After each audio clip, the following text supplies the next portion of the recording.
Imagine inheriting fortunes larger than entire countries. Now imagine losing it all.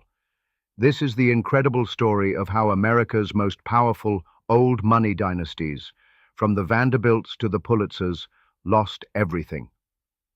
The great American saga of the Woolworth dynasty began not in the marbled halls of finance, but on the quiet, windswept plains of upstate New York, on a potato farm in Great Bend. It was here, in 1852, that Frank Winfield Woolworth was born, a boy whose dreams soared far beyond the furrows of his family's land. Frank was not cast in the mold of a farmer. He was slight of build, prone to dreaming, and possessed a quiet, observational intelligence that was ill-suited to the grueling physical labor of the fields. His true fascination lay not in the soil, but in the bustling, chaotic world of commerce. As a young man, he escaped the farm to take a position as an unpaid apprentice and stock boy at the dry goods store of Moore and Smith in Watertown, New York. This store would become his crucible and his classroom. Sweeping floors and stocking shelves, he was a silent observer of human desire, watching customers haggle over prices, their faces a mixture of yearning and financial constraint. It was in this humble setting that the seed of a revolutionary idea was planted. He noticed a table laden with miscellaneous, slow-moving goods, all marked at a single, low price, 5 cents. This 5-cent table was a magnet, drawing in customers who might otherwise have left empty-handed. Frank saw in this simple sales tactic not just a way to clear old stock, but a new model for retail itself. What if, he wondered, an entire store was built on this principle? A store where everything, from thimbles to tin pans, was offered at a fixed, impossibly low price. It was a concept of radical simplicity, a democratic vision of commerce, where the luxury of choice and the thrill of a bargain were available to everyone, not just the well-to-do. The idea consumed him. His employers, however, were skeptical, dismissing his vision as youthful folly. Undeterred, Frank Woolworth possessed a quiet but unyielding self-belief. After finally convincing his former boss, William Moore, to lend him $300 worth of merchandise, he set out to make his dream a reality. In February of 1879, he opened Woolworth's great 5-cent store in Utica, New York. The venture was an unmitigated disaster. The location was poor, the selection of goods was uninspired, and within a matter of weeks the store bled out its meager capital and failed. For a man who had staked everything on this single idea, the failure was crushing. Lesser men would have retreated, defeated, back to the predictable rhythms of farm life. But Frank Woolworth was forged from a more resilient material. He saw failure not as an endpoint, but as a harsh but necessary education. He meticulously analyzed his mistakes, realizing his initial inventory was too limited and his location lacked the essential lifeblood of foot traffic. Just a few months later, armed with the painful lessons of Utica and the remaining dregs of his borrowed merchandise, he tried again. On June 21st, 1879, he opened a new store in Lancaster, Pennsylvania. This time, he made a crucial adjustment. Alongside the 5-cent items, he added a new line of better goods priced at a dime.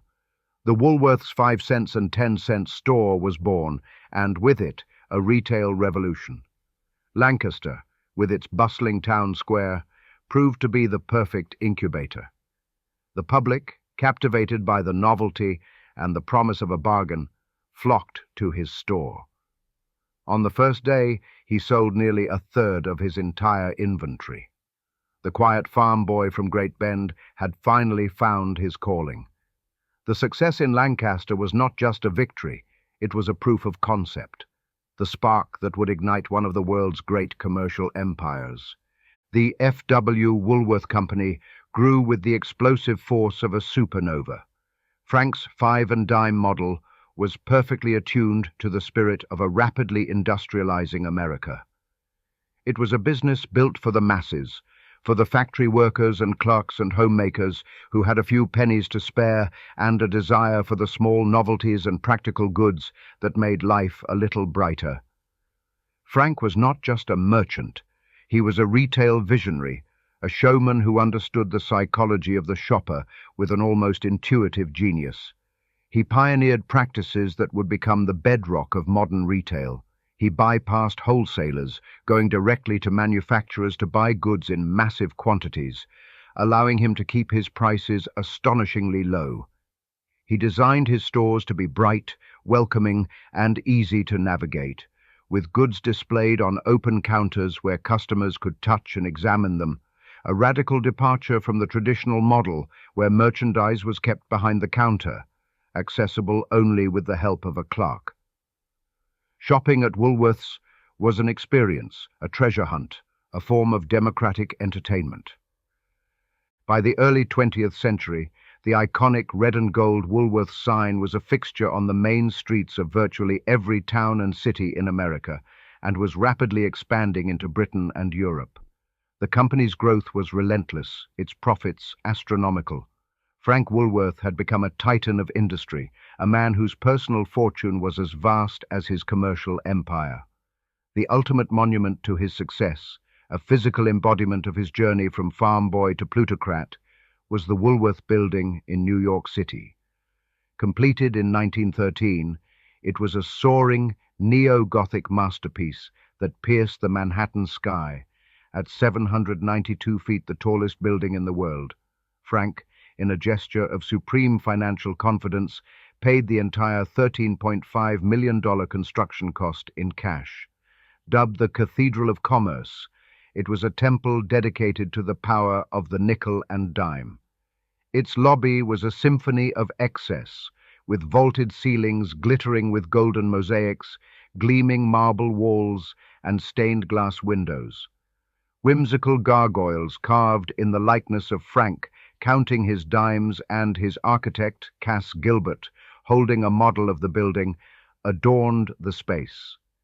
It was a public palace, yet it was also a deeply personal statement of triumph. Frank's personal life mirrored this commercial grandeur. He built Winfield Hall, a colossal marble-clad mansion in Glen Cove, Long Island, at a cost of over $9 million. The estate was a fantasy of Italian Renaissance architecture, with sprawling formal gardens, a grand ballroom, and a custom-built pipe organ that cost over $100,000. He and his family lived amidst a splendor that would have been unimaginable to the boy from the potato farm.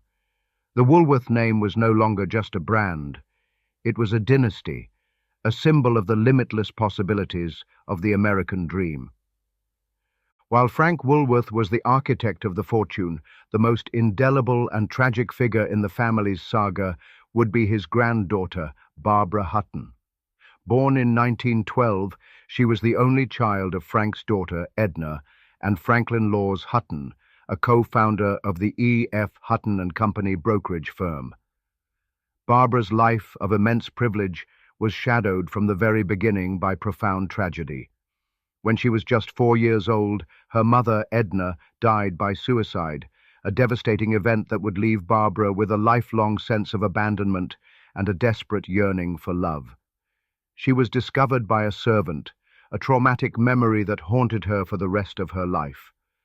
Her father, an emotionally distant and philandering man, proved incapable of providing the affection and stability she craved, leaving her to be raised by a succession of relatives and governesses. She was a lonely child, shuttled between mansions, a girl who had everything money could buy except the one thing she truly needed, a loving family. Upon her 21st birthday in 1933, in the depths of the Great Depression, Barbara inherited a trust fund valued at $50 million, the equivalent of over $1 billion today.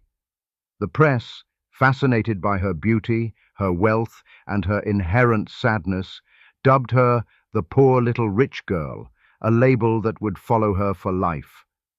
Barbara blossomed into a glamorous and iconic socialite, a darling of the international jet set. Yet beneath the veneer of couture gowns and glittering jewels was a deeply insecure and vulnerable woman. She embarked on a tumultuous and widely publicized series of 7 marriages, a desperate search for the love and security that had always eluded her. Her husbands were a collection of princes, playboys, and celebrities, men who were often more attracted to her fortune than to her. Her first husband in 1933 was the self-proclaimed Georgian prince Alexis Mendivani, a charming but predatory character who, along with his siblings, was notorious for marrying into wealth. He squandered millions of her money before they divorced 2 years later. Her most famous marriage was to Hollywood legend Cary Grant, who appeared to genuinely care for her and was the only husband not to take any money from her upon their divorce. Still, even his stability could not mend her broken spirit.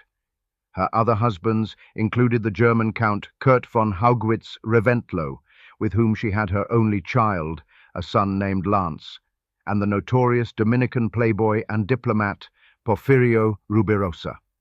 Each marriage ended in heartbreak and a significant depletion of her capital.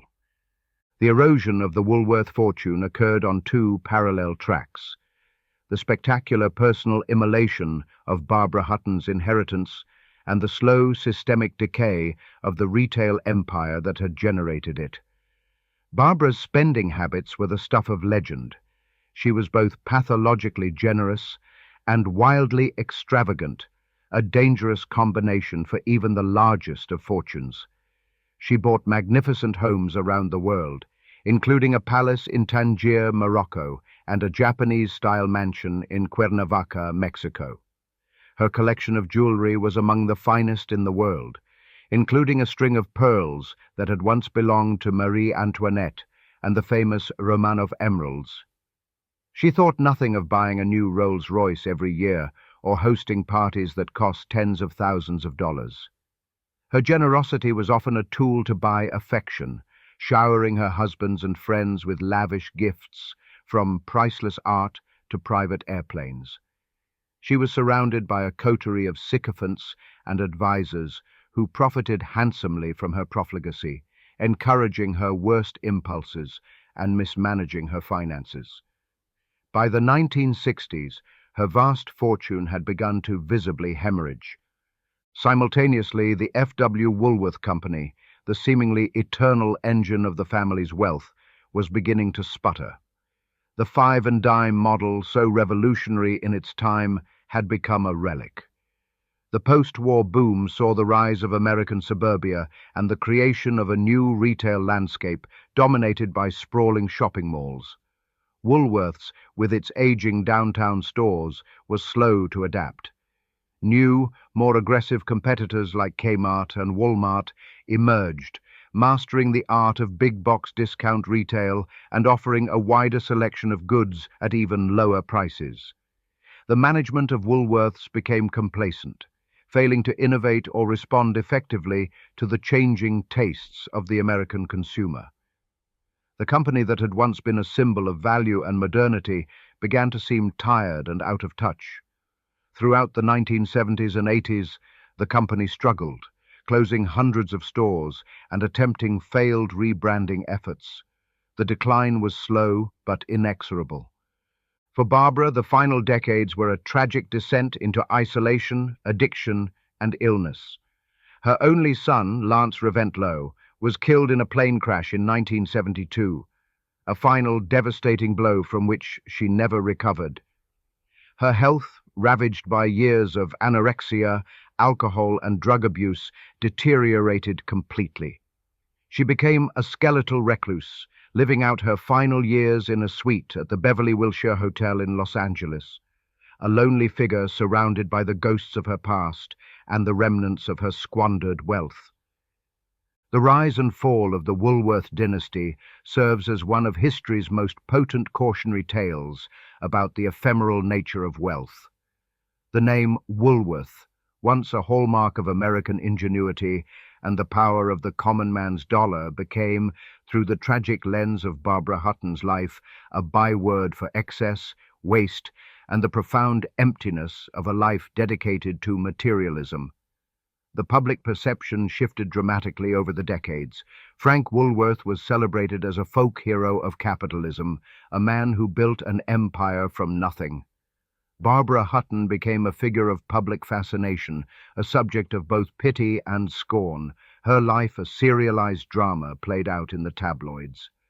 Her story cemented the archetype of the poor little rich girl in the popular imagination, a symbol of the idea that money cannot buy happiness. The physical legacy of the family's peak endures.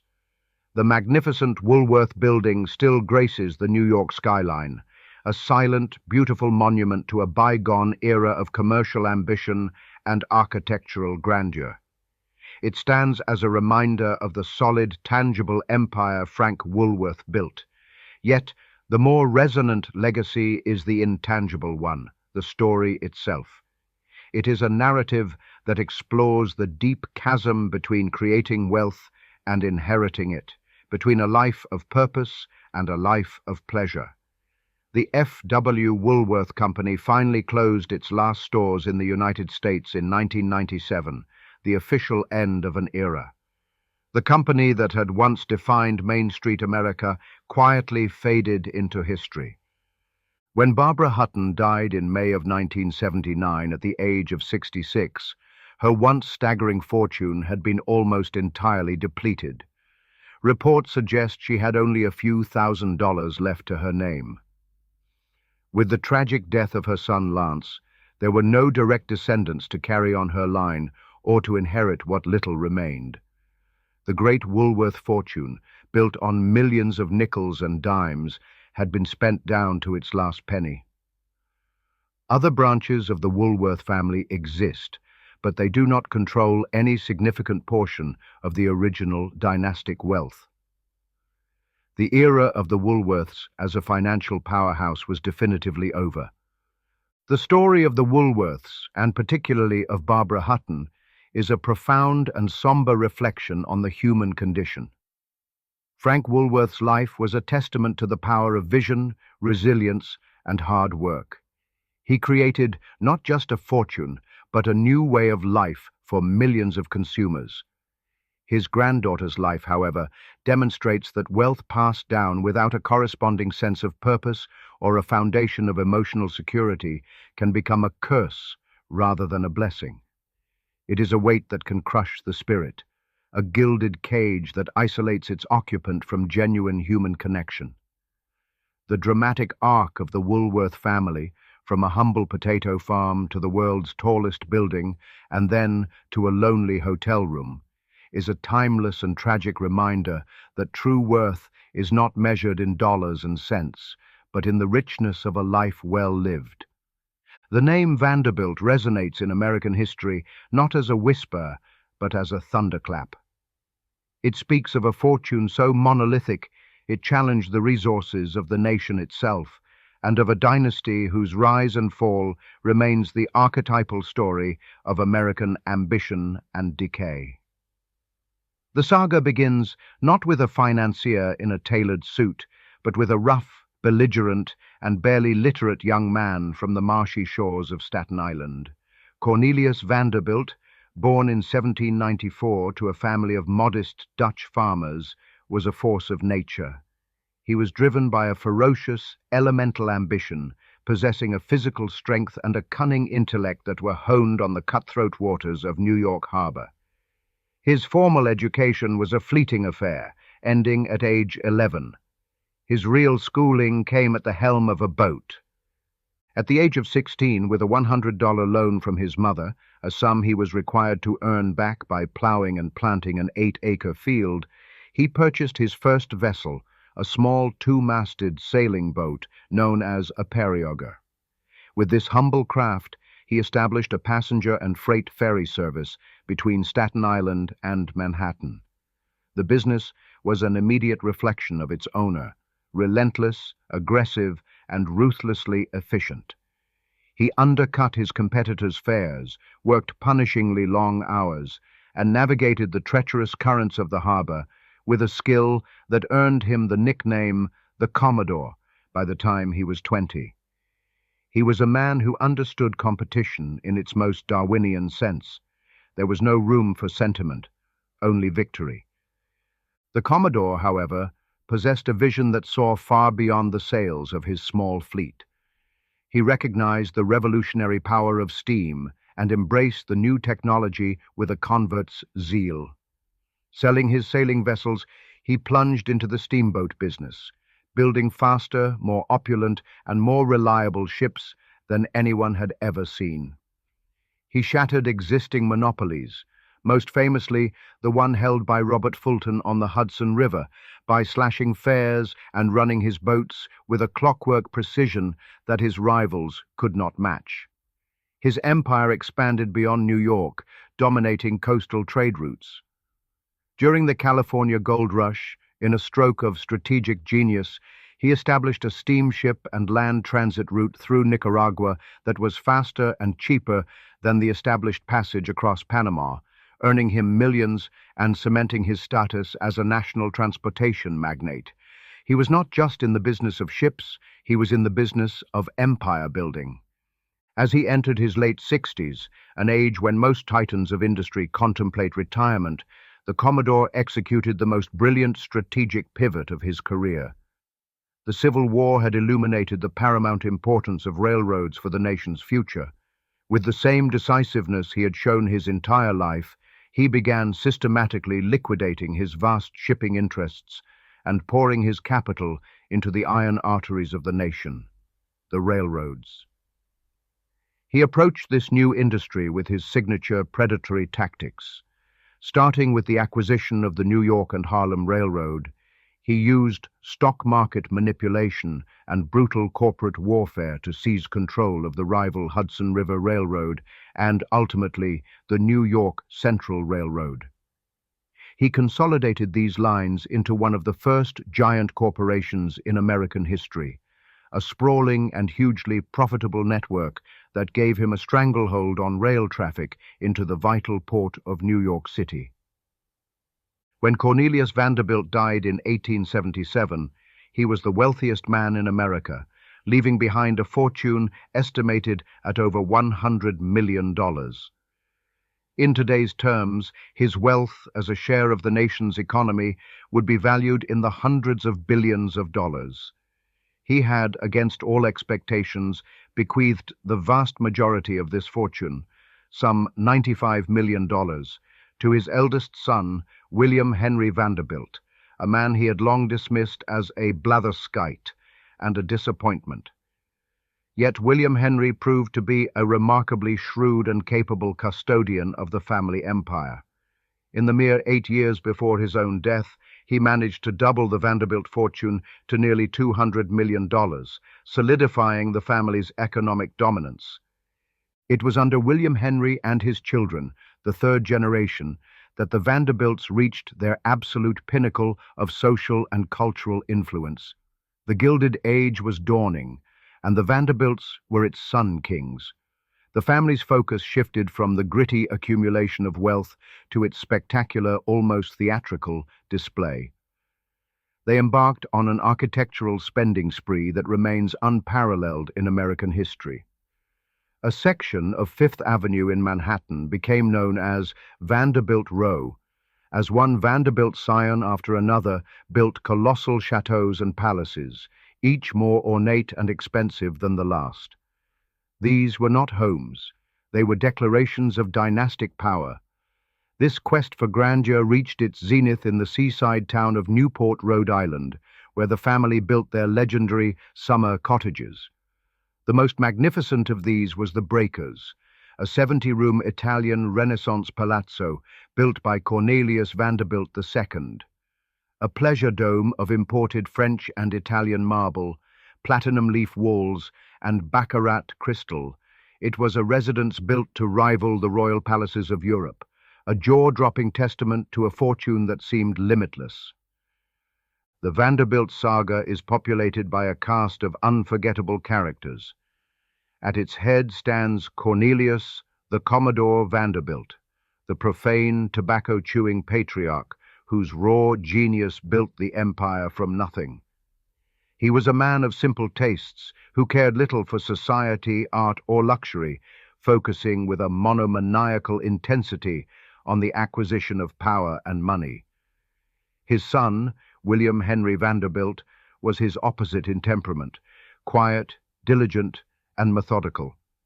Despite his father's lifelong scorn, he proved to be a brilliant businessman who masterfully expanded the railroad empire. It was he who, when questioned about the public good, uttered the infamous line, "The public be damned," a quote that, though likely taken out of context, came to symbolize the perceived arrogance of the new industrial aristocracy. The third generation marked the decisive turn from enterprise to extravagance. Figures like Cornelius Vanderbilt II and his brother William Kissam Vanderbilt engaged in a sibling rivalry played out in marble and mortar, each trying to outdo the other in the magnificence of their homes. Yet perhaps the most pivotal figure of this era was Alva Erskine Smith, William K. Vanderbilt's wife. A fiercely ambitious woman from a Southern family of faded prestige, Alva was determined to conquer the rigidly exclusive New York society, ruled by the old money Astor family. She used the Vanderbilt fortune as her weapon, commissioning a breathtaking French chateau on Fifth Avenue, and then, in 1883, hosting a legendary costume ball for 1,200 guests. The party was so opulent, so widely publicized, and so undeniably spectacular that New York's high society had no choice but to capitulate. The Vanderbilts had arrived, and Alva was their queen. Her ambition, however, cemented the family's new priority. Social status was now as valuable as stock holdings. Centuries later, the most visible face of the family would be Gloria Vanderbilt, a fourth-generation descendant. A famous artist, author, and fashion designer, she lived a life defined by public fascination, beginning with a sensational custody trial in the 1930s. She represented a new kind of Vanderbilt, one who built a personal brand outside the crumbling railroad empire. Her son, the CNN anchor Anderson Cooper, stands today as the family's most prominent public figure. The gilded facade of the Vanderbilt dynasty concealed a structural rot that began to set in almost as soon as the founder was in his grave. The decline was not a single event, but a slow generational erosion fueled by a perfect storm of internal and external pressures. The primary cause was the family's astronomical spending. The Gilded Age mansions were not assets. They were colossal liabilities. The breakers, for example, required a full-time staff of 40 servants. The cost of maintaining dozens of such properties across the country, along with private yachts, stables of racehorses, and a constant whirlwind of lavish parties, placed an immense drain on the family's capital. The Vanderbilts were spending their fortune faster than their investments could replenish it. A second critical factor was the dilution of the wealth. While the Commodore had consolidated his estate by leaving it to a single heir, his descendants did the opposite.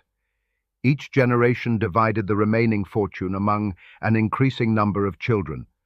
What was once a single massive ocean of wealth was slowly diverted into dozens of smaller rivers and streams, each one dwindling over time. The third and fourth generations were raised not to be industrialists, but to be gentlemen of leisure. They preferred the drawing rooms of Newport and the racetracks of Saratoga to the boardrooms of the New York Central. They viewed the family fortune as a bottomless trust fund, a magical inheritance that required no work to sustain. As they focused on social climbing, the railroad empire, which was the very source of their wealth, began to suffer from neglect and the relentless march of progress. The rise of the automobile and the airplane, coupled with increased government regulation, began to chip away at the profitability of the railroads. Finally, the Great Depression and the introduction of federal income and inheritance taxes delivered the coup de grace, accelerating the dissolution of the great Gilded Age fortunes. The physical symbols of their decline were stark. By 1947, every one of the magnificent Vanderbilt mansions on Fifth Avenue had been torn down. The Vanderbilt legacy is a profound paradox. On one hand, their contribution to the building of America is undeniable. They financed and built infrastructure that transformed the nation, creating a transportation network that fueled its economic ascent. Their philanthropic endeavors established institutions like Vanderbilt University in Nashville, Grand Central Terminal in New York, their grand gateway to the city, remains a masterpiece of architecture and engineering, a daily use monument to their power and vision. On the other hand, the family name is now the ultimate cautionary tale, the textbook example of shirt sleeves to shirt sleeves in 3 generations. Their story became a cultural touchstone for the dangers of inherited wealth and the corrosive nature of a life without purpose. The public, who once looked upon the Vanderbilts with a mixture of awe and envy, came to see their decline with a sense of schadenfreude and moral judgment. The dynasty that had once symbolized the boundless potential of American capitalism came to represent its decadent, self-destructive endpoint. In 2014, 120 Vanderbilt descendants gathered for a family reunion at one of the few remaining family estates. A reporter for Forbes who covered the event noted that among the sprawling clan, not a single millionaire could be found. The great fortune had not just dwindled, it had vanished entirely. Today, the most famous Vanderbilt, Anderson Cooper, has spoken publicly about the family's legacy of lost wealth, stating that he received no inheritance and believes great fortunes to be a curse. He has made his own way in the world, a testament to a work ethic that seemed to skip several generations. The story of the Vanderbilts is a uniquely American epic. It is a testament to the fact that in a nation that celebrates reinvention, nothing, not even a name synonymous with wealth itself, is permanent. The Commodore built an empire of steam and steel, a tangible thing he believed would last forever. But he failed to pass on the one thing that truly mattered, the drive, the discipline, and the hunger that had allowed him to build it in the first place. The fortune is gone. The palaces are now museums, but the story endures as a powerful and timeless warning about the fragility of legacy and the profound truth that what is painstakingly built by one generation can be thoughtlessly squandered by the next. The Pulitzer name is now a global shorthand for excellence, a seal of the highest achievement in journalism, arts, and letters. Yet, the story behind this revered name is not one of quiet prestige, but of thunderous ambition, journalistic revolution, and profound personal torment, all originating from a single, fiercely driven Hungarian immigrant. Joseph Pulitzer was born in 1847 in Moscow, Hungary, the son of a prosperous grain merchant. He was a gangly, awkward youth afflicted with weak eyesight and fragile health, but possessed of a restless intellect and a burning desire to escape the confines of his provincial life. After being rejected by several European armies due to his poor health, he was finally recruited by American agents seeking soldiers for the Union Army in the Civil War. He arrived in Boston in 1864, a penniless 17-year-old who spoke little English, and promptly deserted his recruiting depot to enlist in a German-speaking cavalry unit, seeking a larger enlistment bonus. After the war, he found himself in St. Louis, a rough, burgeoning city on the American frontier. He was adrift, taking on a series of menial jobs, mule hostler, waiter, steamboat stoker, all while spending his every spare moment in the city's mercantile library, voraciously teaching himself English, law, and political philosophy. His break came when he was hired as a reporter for the leading German-language daily, the Westliche Post. He was a natural. Pulitzer possessed a phenomenal work ethic, a prodigious memory, and a crusading zeal that set him apart. He was a tireless investigator, fearlessly taking on the corrupt local politicians and powerful business monopolies that plagued the city. He didn't just report the news, he made it, becoming a prominent and feared voice for reform. His true genius, however, lay in his vision for what a newspaper could be. He understood, earlier and more profoundly than his contemporaries, that the future of journalism lay not in serving the political and financial elite, but in capturing the hearts and minds of the burgeoning urban masses. In 1878, at a sheriff's auction, he bought the bankrupt Saint Louis Dispatch for a mere $2,500. He immediately merged it with the struggling Saint Louis Post, creating the St. Louis Post-Dispatch. On its pages, he pioneered what became known as the New Journalism.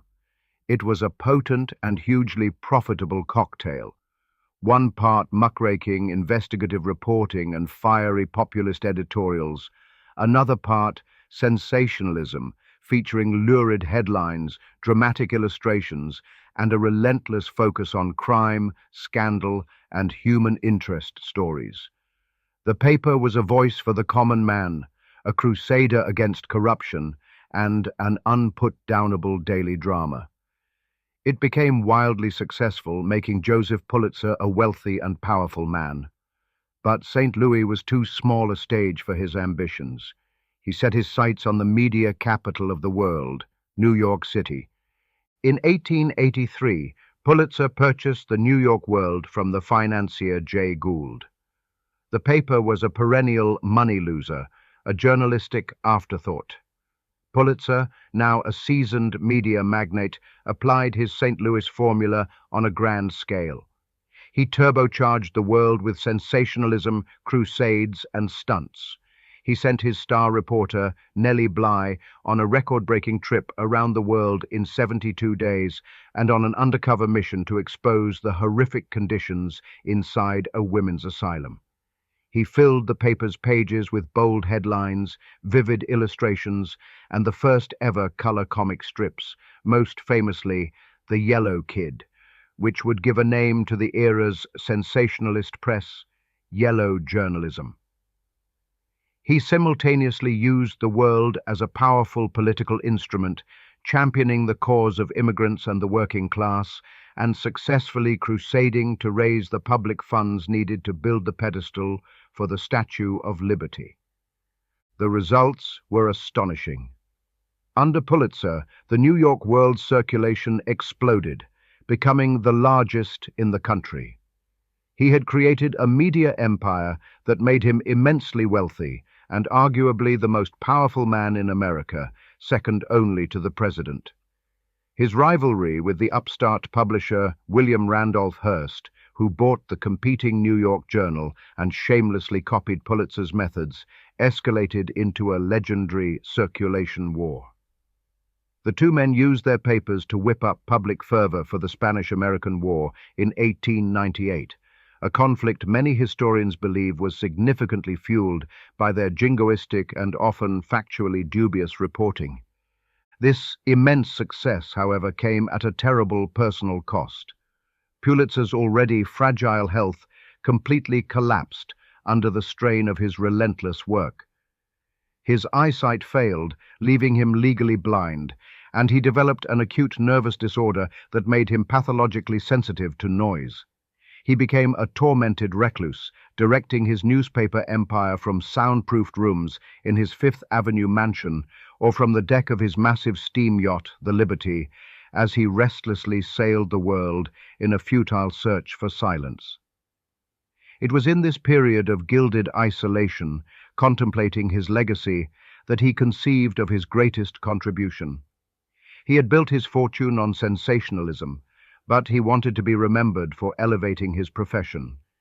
In his will, he endowed Columbia University with a massive bequest to establish the world's first graduate school of journalism and, more famously, to create a series of annual awards for excellence in American journalism, letters, drama, and music.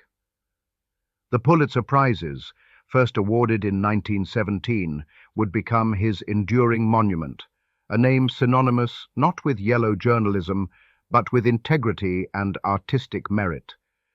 Joseph Pulitzer himself remains the dominant figure in the family's history, a brilliant, contradictory, and tragic genius. He was a visionary who democratized the news and a cynic who understood that scandal sold papers. He was a champion of the poor who lived in unimaginable luxury, and a man of immense power who was a prisoner of his own shattered nerves. His sons, Ralph and Joseph Jr., inherited the newspaper empire, but they were pale imitations of their father, competent managers who lacked his volcanic drive and journalistic instincts.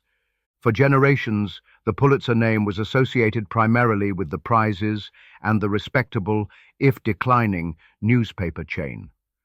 That changed dramatically with the rise to prominence of Joseph's grandson, Peter Pulitzer. An heir to a portion of the family fortune, Peter was a handsome and charismatic figure who bore little resemblance to his workaholic grandfather.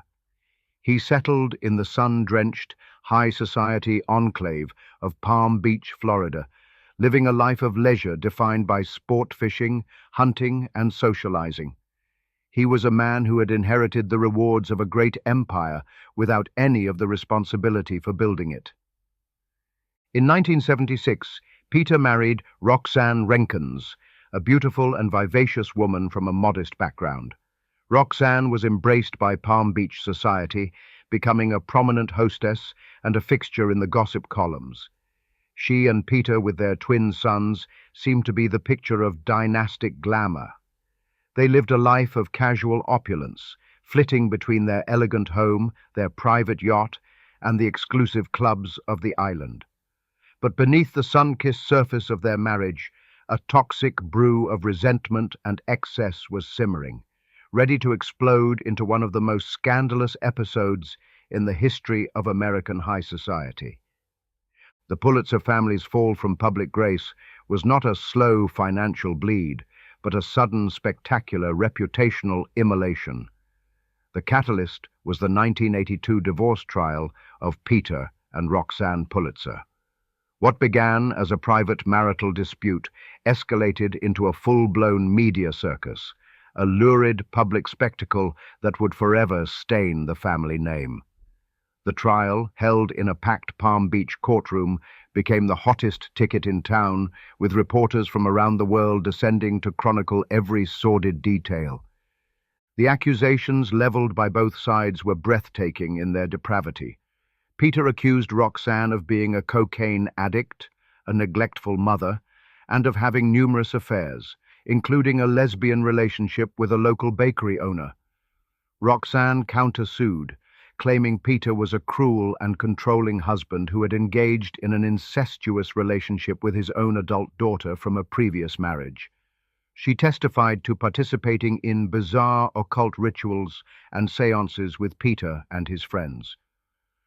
The testimony was a fire hose of salacious details about the decadent, drug-fueled, and sexually uninhibited lifestyle of the Palm Beach elite. But the detail that captured the national imagination and became an infamous cultural touchstone was Roxanne's alleged affair with a trumpet. Peter's lawyers presented testimony suggesting that Roxanne had slept with the musical instrument. While the context was murky and the claim sensationalized, the image was indelible. The trumpet became a national punchline, a shorthand for the trial's bizarre and sordid nature, forever linking the Pulitzer name not with journalistic excellence, but with kinky sex scandals. The judge ultimately ruled in Peter's favor, granting him custody of the children and awarding Roxanne a shockingly small settlement of just $48,000. She was left broke and publicly humiliated, a social pariah. While Peter won the legal case, the victory was Pyrrhic. The trial had exposed the family's private life to merciless public scrutiny, dragging their esteemed name through the mud. In the years that followed, financial troubles plagued them both. Roxanne filed for bankruptcy. Decades later, in 2011, court records showed that Peter and his subsequent wife were themselves facing foreclosure on a loan, a humbling postscript for an heir to one of America's great fortunes. The 1982 divorce trial had a devastating and lasting impact on the Pulitzer family's public image. It created a bizarre schism in their legacy. On one hand, the Pulitzer Prize continued to grow in prestige, representing the pinnacle of intellectual and artistic achievement. On the other hand, the Pulitzer family name itself became, for a generation, synonymous with tabloid sleaze, decadent lifestyles, and a trumpet. The scandal overshadowed the family's formidable history of journalistic innovation and philanthropy.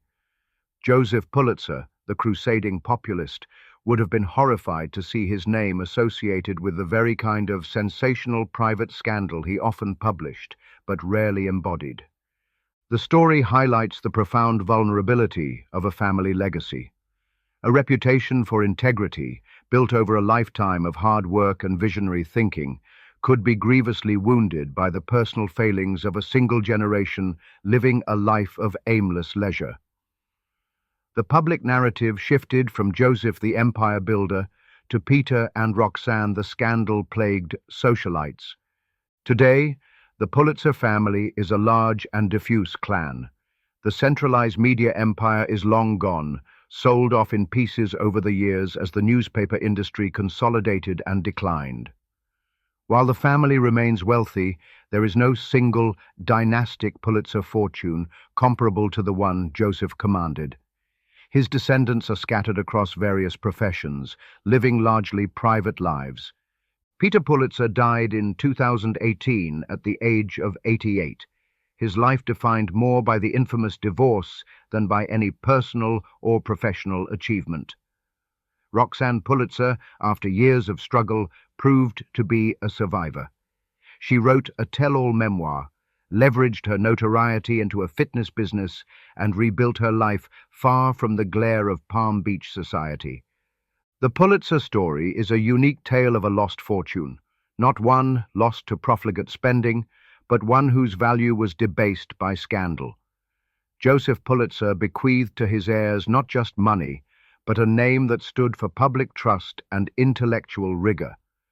The tragedy of his descendants is that they allowed that priceless inheritance to be tarnished by a private drama that became a public disgrace.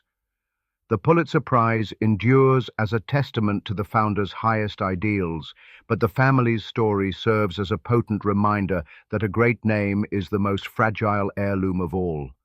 Unlike the Gilded Age dynasties whose names were forged in the 19th century, the Klug saga is a thoroughly modern epic.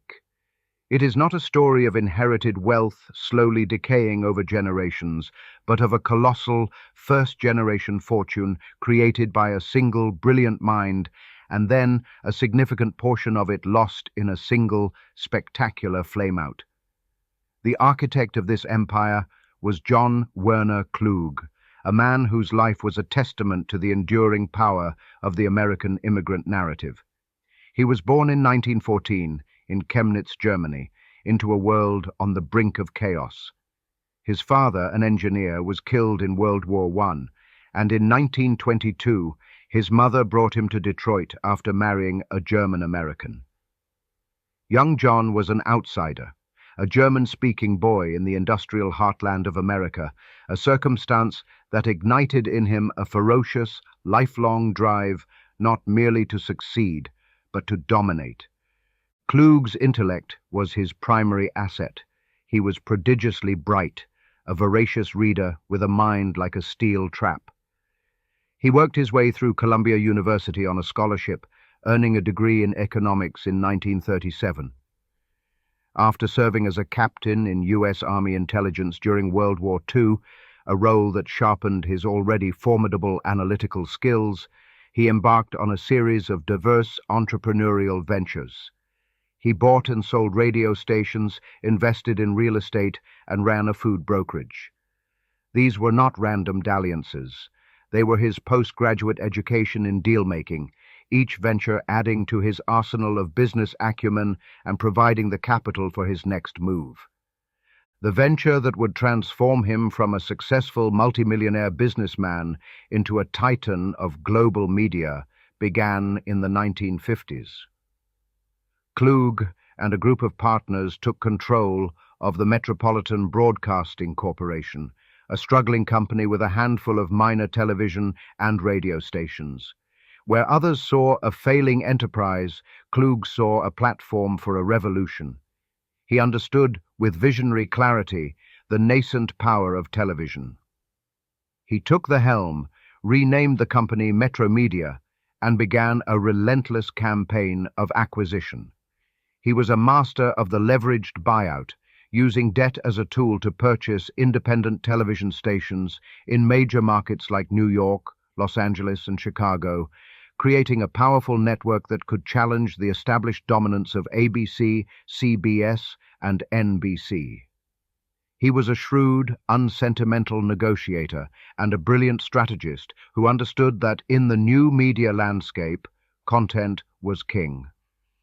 He amassed a valuable library of programming rights, ensuring his stations always had something to broadcast. In 1986, in a move that solidified his legend, Klug sold Metromedia's television assets to Rupert Murdoch's burgeoning Fox network for an astronomical $4 billion. In a single transaction, John Klug became, for a time, the richest man in America. With a personal fortune that would eventually swell to over $11 billion, John Klug ascended to the highest stratosphere of global wealth. Yet, unlike the Vanderbilts, he had no interest in building a chateau on Fifth Avenue. He was an intensely private man, almost reclusive, who shunned the ostentatious displays of the society pages.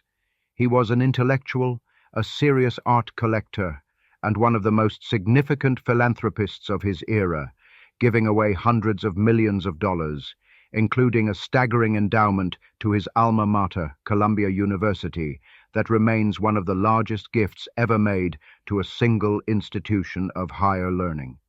He was a man of quiet tastes and immense substance. His personal life, however, was more dramatic.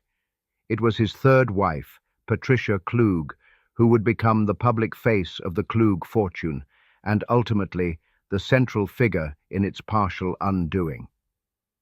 Born Patricia Rose, she was a woman of striking beauty and exotic heritage, with an Iraqi father and a British mother.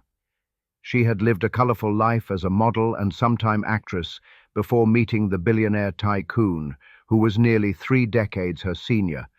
They married in 1981, and for the next decade they were one of the world's most formidable power couples. John adored his vivacious young wife, and he provided her with a stage worthy of her ambitions. That stage was Albemarle, a magnificent 3,000-acre estate nestled in the rolling hills of Charlottesville, Virginia. At its heart stood a 23,000-square-foot, 45-room neo-Georgian mansion, a red brick palace that was a masterpiece of modern craftsmanship. Designed to evoke the grandeur of an English country house, Albemarle was a private kingdom. It featured a private chapel, soaring interior rotundas, manicured gardens designed by a famed British landscape artist, a stable of thoroughbred horses, and a private shooting range. Here, Patricia reigned as the chatelaine, hosting a glittering procession of royalty, heads of state, and celebrities. Lavish parties, formal fox hunts, and high-profile charity galas became the norm. For a brief, shining moment, Albemarle was a modern-day Camelot, and Patricia Klug was its queen. John Klug was the quiet, gravitational center of the empire. A self-made man to his core, his focus was always on the deal, the numbers, the next strategic move. He was a solitary creator, a genius at building and multiplying wealth, but he seemed less interested in establishing a traditional dynasty. His children were provided for, but he did not groom them to take over his vast and complex business interests. His legacy was the fortune itself and his monumental philanthropy. Patricia Klug, by contrast, thrived in the spotlight. She was not merely a passive recipient of wealth. She was intelligent, driven, and possessed of her own powerful ambitions. She embraced her role as a society hostess with gusto, becoming a tastemaker and a formidable figure in her own right. The dynamic shifted irrevocably in 1990 when she and John divorced. The settlement was one of the largest in history. While the exact terms remained private, it was widely reported that Patricia received the entire Albemarle estate free and clear, plus an annual settlement of $1 million.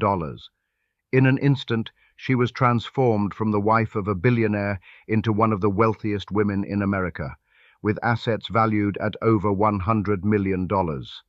She now had the resources and the freedom to pursue a grand vision of her own. The story of the lost Klug fortune is uniquely modern and centers almost entirely on Patricia. John Klug died in 2010, still a multi-billionaire. The wealth he built was not squandered by generations of idle heirs. Instead, a massive portion of Patricia's historic settlement was consumed in less than 2 decades by a single, catastrophic business venture born of immense ambition and fatally bad timing. Now independently wealthy, Patricia was determined to prove herself as a serious entrepreneur. She envisioned transforming the fertile land of Albemarle into a world-class winery, one that would rival the great estates of Bordeaux and Napa Valley. It was a bold, romantic vision. In 1999, she founded the Klug Estate Winery and Vineyard, pouring tens of millions of her own money into the project. No expense was spared. She hired top international winemaking consultants, planted the finest grape varietals, and constructed a state-of-the-art production facility. Simultaneously, she launched an adjacent real estate project, a hyper-exclusive residential development called Vineyard Estates, where the ultra-wealthy could build custom mansions overlooking the picturesque vineyards. The Klug Estate wines were, by all accounts, excellent, winning critical acclaim. But acclaim does not guarantee profitability. The winery was a massive cash drain, and the high-end real estate market proved sluggish. Patricia, a novice in the notoriously difficult worlds of viticulture and property development, had staked her entire fortune on this dual venture. To cover the enormous operating costs and fund further expansion, she did what her ex-husband had done so successfully. She turned to debt, borrowing tens of millions of dollars from several banks, with her magnificent estate and all its assets as collateral. Then came 2008. The global financial crisis struck like a thunderbolt, and the market for luxury goods, multi-million-dollar homes, fine art, and premium wines evaporated almost overnight.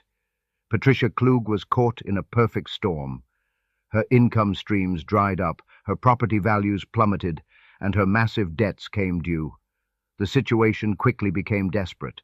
In 2009, in a widely publicized auction at Sotheby's, she sold off her spectacular jewelry collection and fine art, a trove of treasures that had once defined her status. But the proceeds were a drop in the ocean compared to what she owed. The banks closed in. In June of 2011, after a harrowing and public struggle, Patricia Klug, the former Queen of Albemarle, was forced to declare personal bankruptcy. The dream was over. The estate, the winery, the mansion, everything was lost.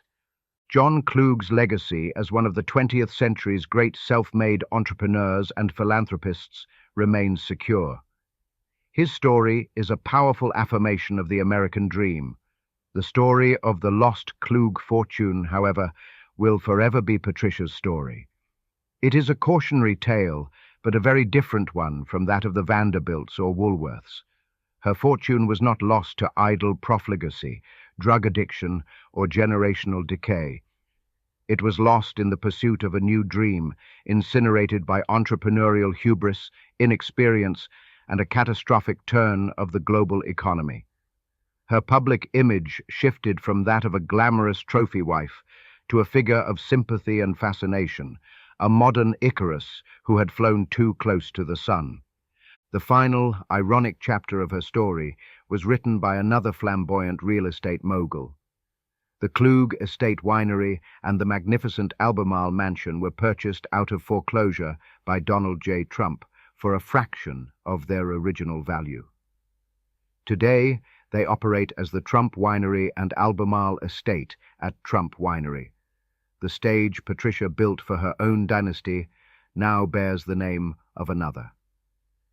In the years following her bankruptcy, Patricia Klug has shown remarkable resilience. She has spoken about her downfall with a degree of philosophical acceptance, acknowledging her mistakes, but refusing to be defined by them. The Klug family narrative offers a powerful contemporary lesson on the nature of wealth.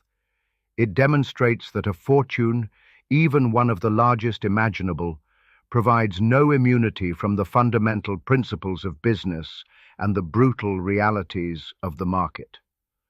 John Klug was a master at creating wealth through shrewd, calculated risk.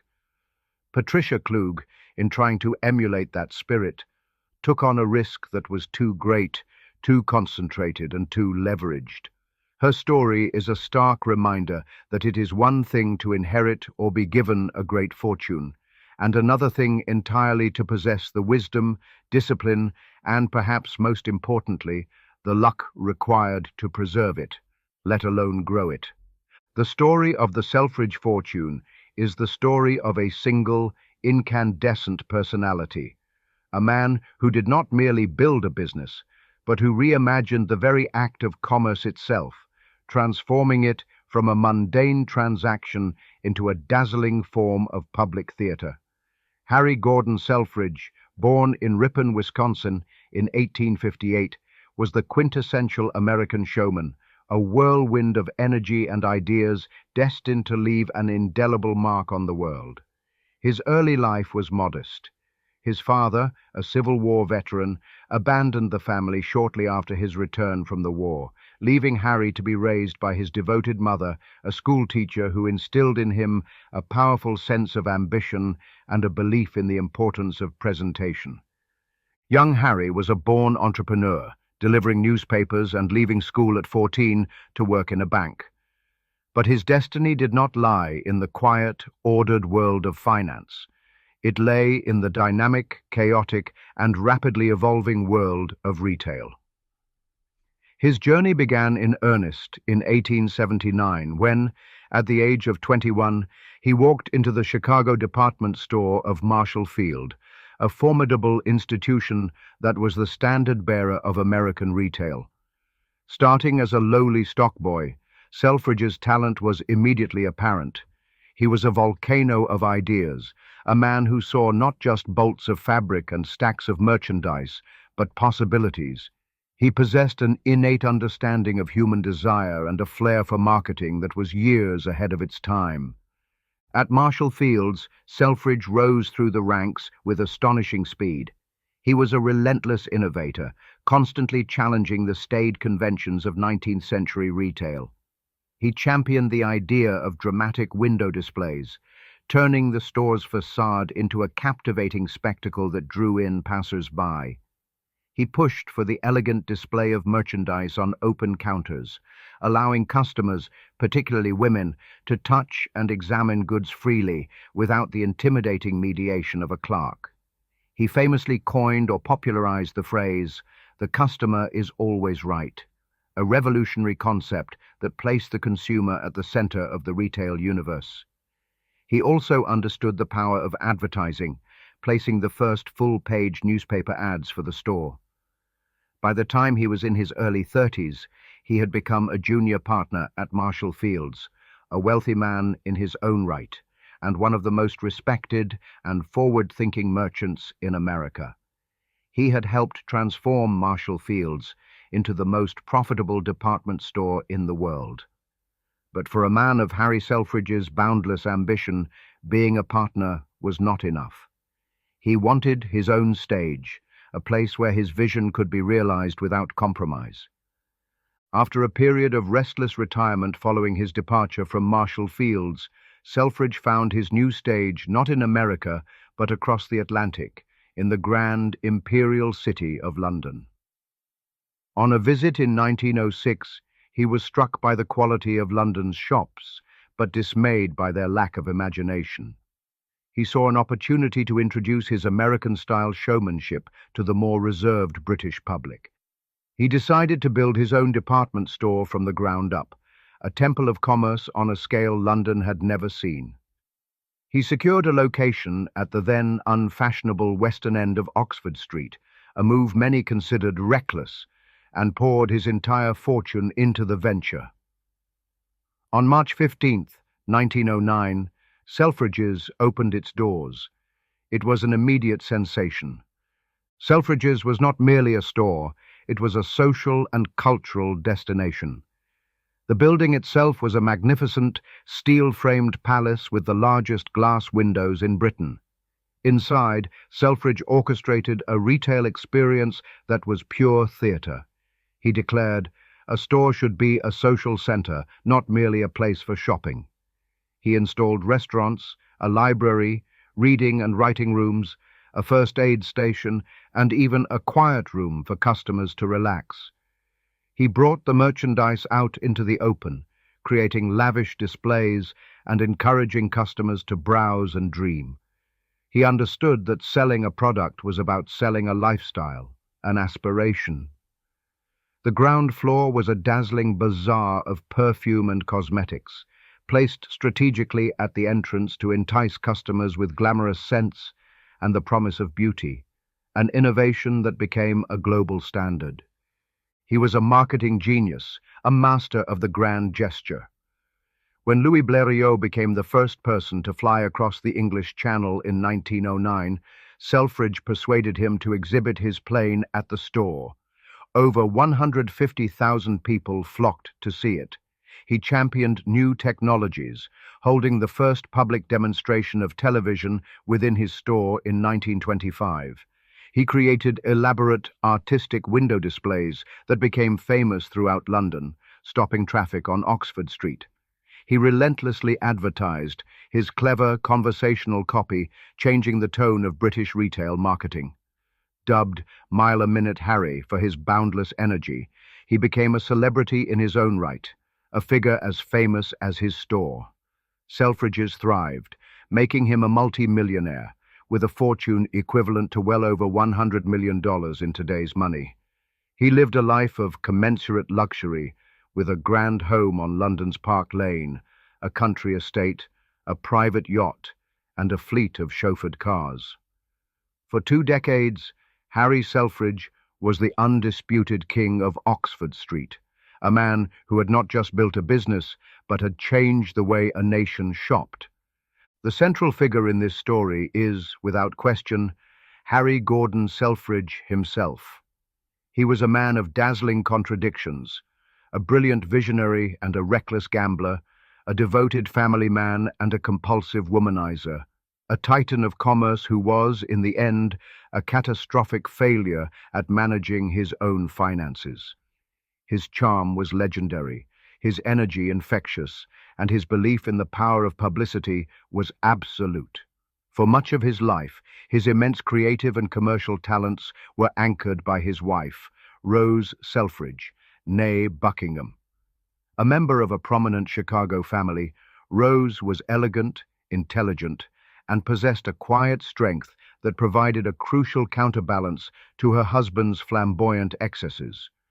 She managed their family life, raised their 4 children, and provided the stable home environment that allowed Harry's genius to flourish. Her influence was the silent, steadying hand on the tiller of his tumultuous life.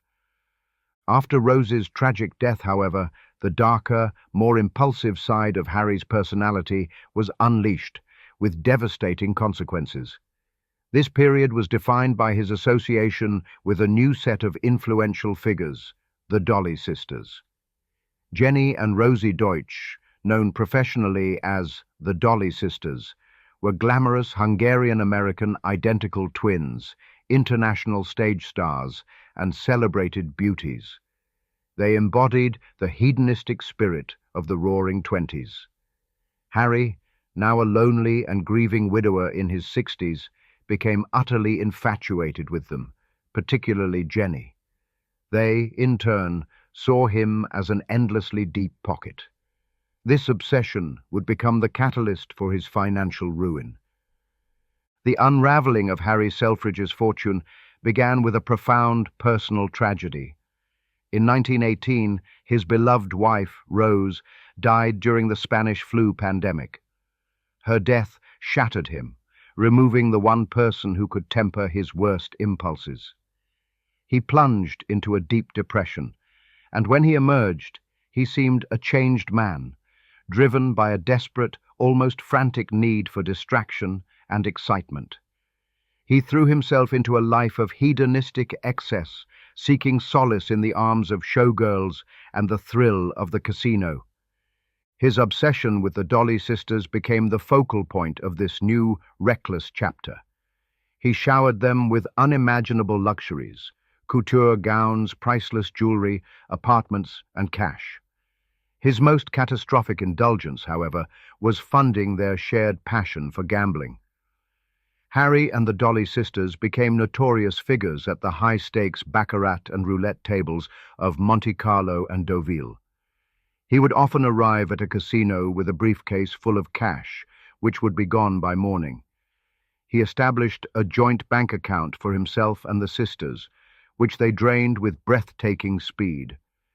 It is estimated that he spent a staggering $4 million, a colossal sum at the time, on the Dolly sisters alone, a combination of gifts and gambling debts. He was addicted to the thrill, to the glamour, and to the company of these two women who represented the youth and excitement he felt slipping away. While he was hemorrhaging money in the casinos of Europe, the world economy was heading for a cliff. The Great Depression, which began in 1929, hit his business hard. The public's appetite for luxury goods evaporated, and sales at Selfridge's plummeted.